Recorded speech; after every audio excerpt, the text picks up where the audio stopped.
നമസ്കാരം. തൊടിയിലെ ചെടി എന്ന പരിപാടിയിലേക്ക് ഏവർക്കും സ്വാഗതം. ഇന്ന് പരിചയപ്പെടുത്തുന്നത് ചേനയെയാണ്. ഭാരതത്തിലെ എല്ലാ പ്രദേശങ്ങളിൽ വളരുന്നതും കൃഷി ചെയ്യുന്നതുമായ ഒരു ഔഷധ സസ്യമാണ് ചേന.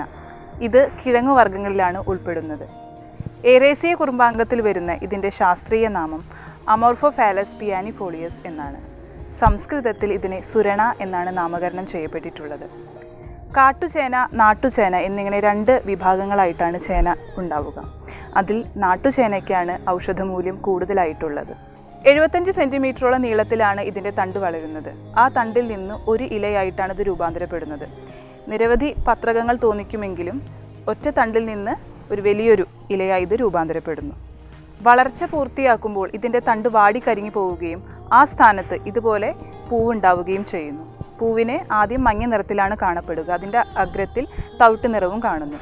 ചേന പാകമായി കഴിഞ്ഞാൽ അത് ചുവപ്പ് കലർന്ന ഒരു തിളക്കമാർന്ന രൂപമായി മാറുന്നു.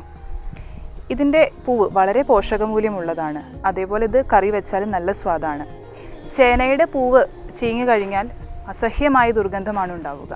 വളരെ പോഷകമൂല്യമുള്ള ചേന നമുക്ക് ഏവർക്കും സുപരിചിതമാണ്. മലയാളിയുടെ സദ്യയിൽ ഒഴിച്ചുകൂടാനാവാത്ത ഒരു വിഭവമാണ് ചേന. ഈ ചേന 25 മുതൽ 35 ഡിഗ്രി സെൽഷ്യസ് വരെ ചൂടുള്ള പ്രദേശങ്ങളിലാണ് കൃഷി ചെയ്തു വരാറുള്ളത്. ഒരു 6-7 മാസങ്ങൾക്ക് ശേഷമാണ് ചേന വിളവെടുക്കാറുള്ളത്. വിളഞ്ഞ ചേനയുടെ വിത്തും തണ്ടും വാടുമ്പോൾ അതിൽ നിന്നാണ് നമ്മൾ വിത്ത് ചേന ശേഖരിക്കാറുള്ളത്. അതിൻ്റെ ഒരു ഭാഗം കുഴിച്ചിട്ടിട്ടാണ് പുതിയ ചേന കൃഷി ചെയ്യാറുള്ളത്. മകരമാസത്തിലാണ് നമ്മൾ ചേന നടാറുള്ളത്. അതേപോലെ ഈ ചേനയിൽ മാംസ്യം, കൊഴുപ്പ്, വിറ്റാമിനുകൾ, ജീവകം എ എന്നിവ സുലഭമായി അടങ്ങിയിട്ടുണ്ട്. ചേനയിൽ കാൽഷ്യം ഓക്സലേറ്റ് എന്ന രാസഘടകം അടങ്ങിയിരിക്കുന്നു. അതിൻ്റെ അളവ് കൂടുമ്പോഴാണ് ചൊറിച്ചിൽ അനുഭവപ്പെടാറുള്ളത്. ചേന രുചി വർദ്ധിപ്പിക്കുവാനും നമ്മുടെ വിശപ്പ് കൂട്ടുവാൻ വേണ്ടിയും അതുപോലെ അർശസിനുമൊക്കെ വളരെ ഫലപ്രദമായ ഒരു ഔഷധമാണ്. ഇതിൻ്റെ കൂടുതൽ ഔഷധ പ്രയോഗങ്ങളെക്കുറിച്ച് ഡോക്ടർ CM ശ്രീകൃഷ്ണൻ വിശദീകരിക്കുന്നതാണ്.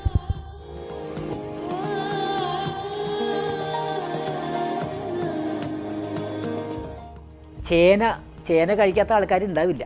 നമ്മുടെ ഉപ്പേരികളിൽ ഏറ്റവും പ്രധാനപ്പെട്ട ഒരു ഉപ്പേരിയാണ് ചേന ഉപ്പേരി. ആയുർവേദത്തിൽ അതിൽ സൂരണം എന്നാണ് പറയുക. ആ സൂരണാദി മോദകം, സൂരണാദി ലേഹ്യം, സൂരണാദി ഘൃതം, ഇതൊക്കെ ഈ ചേന ചേർത്തുണ്ടാക്കുന്ന ഔഷധങ്ങളാണ്. ഇതിൻ്റെ ഏറ്റവും പ്രധാനപ്പെട്ട ഉപയോഗം ഈ അർശസ് അല്ലെങ്കിൽ മൂലക്കുരുവിനാണ്. വിശേഷാത് അർശസാം പഥ്യ നാം പറയാം.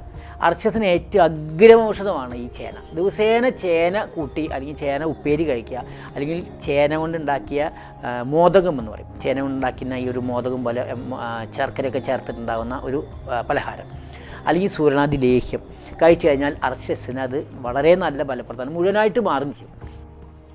അതേസമയം ഇതൊരു നല്ലൊരു പോഷകമാണ്. നല്ല ധാരാളം വൈറ്റമിൻസും പോഷകം, നാരും ഗ്ലൂക്കോസും ഒക്കെ ഉള്ളതാണ്.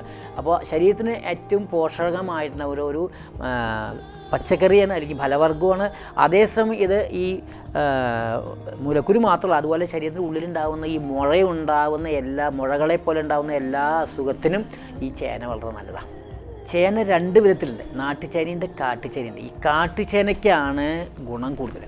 പക്ഷേ ഈ ചേന ഉപയോഗിക്കുമ്പോൾ ചില ആൾക്കാർക്ക് ചേന പ്രയോഗിച്ച് കഴിഞ്ഞാൽ ചൊറി വരണം. അതിലുണ്ടാകുന്ന ഒരു കെമിക്കൽ, അത് ഈ കാട്ടുചേനയിൽ തന്നെയാണ്. കെമിക്കൽ അത് ചില ആൾക്കാർക്ക് കയ്യിൽ പറ്റിക്കഴിഞ്ഞാൽ ചൊറിച്ചിൽ വരും. അപ്പോൾ അത് മാത്രമല്ല, അത് അധികം കഴിച്ചാലും ചില ആൾക്കാർ ടക്സൈഡ് എന്ന് പറഞ്ഞൊരു സാധനമുണ്ട്. അത് അധികം കഴിച്ചാൽ ഈ ചെറിയ ചൊറിച്ചിലിങ്ങനെ ഈ ചേനയുടെ പോലെ തന്നെ റൗണ്ടായിട്ടൊരു ചൊറിച്ചിൽ വരാറുണ്ട്. അങ്ങനെയുള്ള ആൾക്കാർ അത് ചേന ഒഴിവാക്കാൻ വേണം. പണ്ട് ഈ ചേന, ഈ അമ്പലങ്ങളിൽ ചേന സമർപ്പണം എന്ന് പറഞ്ഞൊരു വഴിപാടുണ്ട്. ഈ ചൊറി മാറാൻ ചേന പോയി സമർപ്പിക്കാൻ പറയും അമ്പലത്തിൽ. അത് പണ്ട് പറയാൻ കാരണം എന്ന് വെച്ചാൽ ഈ ചേന കൊണ്ട് ചൊറിച്ചിലുള്ള ആൾക്കാർ പിന്നെ ചേന കഴിക്കരുത്. അപ്പോൾ ഈ സമർപ്പിച്ച് കഴിഞ്ഞാൽ അത് കഴിക്കാൻ പാടില്ല എന്ന് പറയാം. ഇപ്പോൾ ചേന സമർപ്പിക്കും, പക്ഷേ പിന്നെ ചേനയും കഴിക്കും. അതുകൊണ്ട് മാറണമെന്നില്ല. അപ്പോൾ ആ ചൊറിച്ചിലുള്ള ആൾക്കാർക്ക് അത് ഒഴിവാക്കണം. പിന്നെ ചില ആൾക്കാർക്ക് ചേന വൃത്തിയാക്കുമ്പോൾ കയ്യുമ്പിൽ വെളിച്ചെണ്ണ ചേർത്തിട്ട് പിന്നെ ഈ ചേന ഉപയോഗിച്ച് വൃത്തിയാക്കി കഴിഞ്ഞാൽ ചൊറിച്ചിലുണ്ടാവില്ല. അതുകൊണ്ടാണ് ഈ ചേന ചേർത്തുണ്ടാക്കുന്ന കറികളിൽ ഈ വെളിച്ചെണ്ണ ധാരാളം ചേർക്കും. ഇപ്പോൾ കാളനായാലും അല്ല, ചേന ഉപ്പേരി ആയാലും വെളിച്ചെണ്ണ ധാരാളം ചേർക്കണം, എന്നാൽ ഈ ചൊറിച്ചിൽ ഉണ്ടാവില്ല. പിന്നെ അതുപോലെ ഈ നമ്മൾ ചേനയെ പറ്റി എല്ലാവർക്കും അറിയാം, പക്ഷേ ചേനപ്പൂവ് പല ആൾക്കാരും കണ്ടിട്ടില്ല, പല ആൾക്കാരും ഉപയോഗിച്ചിട്ടില്ല. ചേനപ്പൂവിന് ഒരു ജാതി മണം ഉണ്ടെങ്കിൽ ആ ചേനപ്പൂവ് ഭയങ്കര ന്യൂട്രീഷനാണ്. അതായത് ഈ ശാഖവർഗത്തിലെ ഏറ്റവും നല്ലൊരു പോഷകമാണ്. ഈ ചേന ഉപ്പേരി വെച്ച് കഴിഞ്ഞാൽ അത് ഈ വയറിലുണ്ടാകുന്ന കൃമി നശിക്കും, വയറിൽ നിന്ന് ധാരാളം ശോധന ഉണ്ടാവും, ആ കുടൽ മൂവ്മെൻ്റൊക്കെ ശരിയാക്കും. നല്ല ന്യൂട്രീഷനാണ് ചേനപ്പൂ ഉപ്പേരി.